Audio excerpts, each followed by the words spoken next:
Hey there. The next big step in this project is to extend the blockchain to include a cryptocurrency.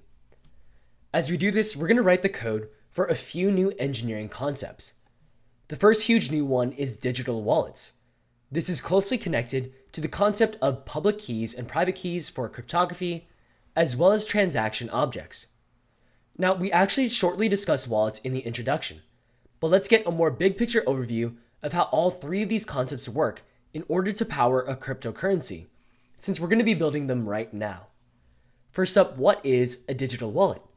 Well, the wallet is a core object of the cryptocurrency with two main aspects to it. First, it has a balance field. So this is how much currency an individual has collected in the blockchain. How much they got in the bank, if you will. Think of it as their net worth in the cryptocurrency. Second, we have the wallet's keys. As mentioned before, the wallet has one key which is private.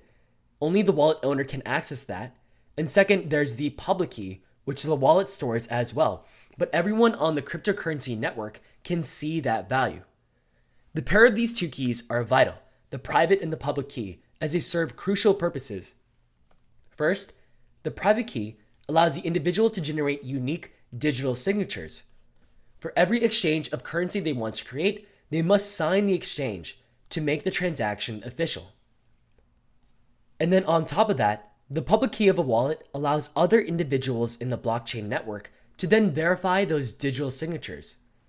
This public and private key pair will be generated in such a way that a combination of the signature and the public key can only be deemed valid if in fact that signature was generated by that wallet's private key.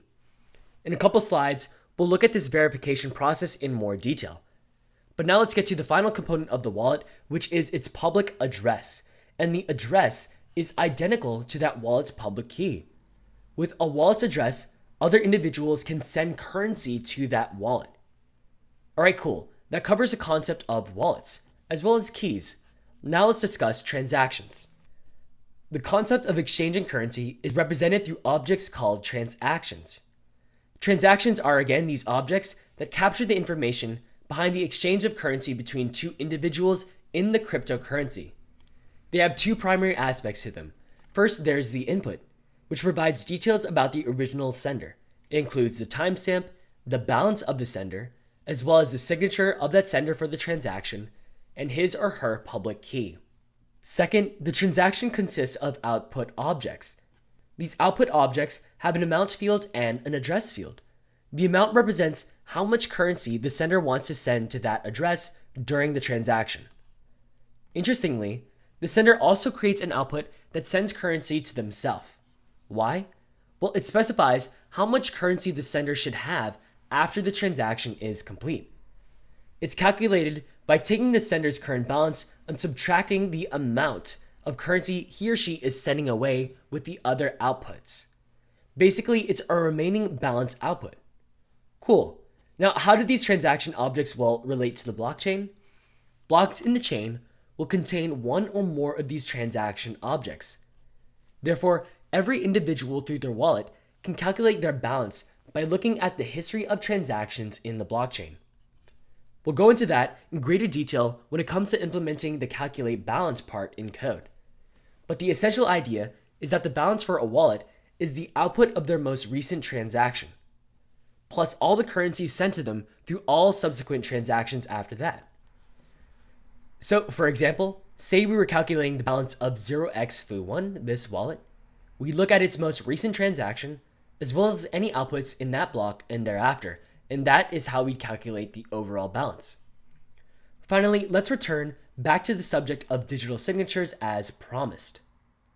As we established, each individual who wants to record a transaction in the blockchain must stamp the transactional data with a unique digital signature. These signatures are based on the individual's two keys, the private and the public key. So the private one is the one only the individual has access to, and the public key is something that everyone in the network can see. The keys themselves are a unique string of numbers. With these keys, the user has the ability to sign data by creating a signature that is an encrypted hash value. The hash value signature is generated by a combination of the transaction data itself and the private key information of the individual. Since the value of the hash is based on the original data, any change to the original data, such as changing even one character and making it just ever so slightly off, is going to generate a unique hash value. Now that the data has an accompanying signature, anyone can use the public key of the individual who signed the data to then verify that signature. The public key is used to decrypt the signature and read the original data behind it. So this brings us to a process for verifying transactions. In the event that this decrypted data does not match the original data presented by the transaction, we know that one of two events have happened, which both invalidate the transaction. Either 1, the original data was tampered with after the data was signed by the sender. After all, the data in the transaction does not match the data that was decrypted from the signature and the signer's public key. Or 2, the signature was generated with a private key that does not correspond with the public key that is presented by the person who wants to do the transaction. Either way, we're going to have a verified transaction process based off of looking at the signature and the public key to make sure that the transaction is indeed valid. All right, in summary, in order to create a blockchain-powered cryptocurrency, we need to focus on 3 main components. 1, the cryptocurrency must contain wallet objects. 2, the cryptocurrency must generate keys for digital signatures and verification, so that way we can actually validate that transactions are good and non-corrupted. And finally 3, we need to have transaction objects, so that way we can capture the exchange of currency between individuals. All right, let's get to it.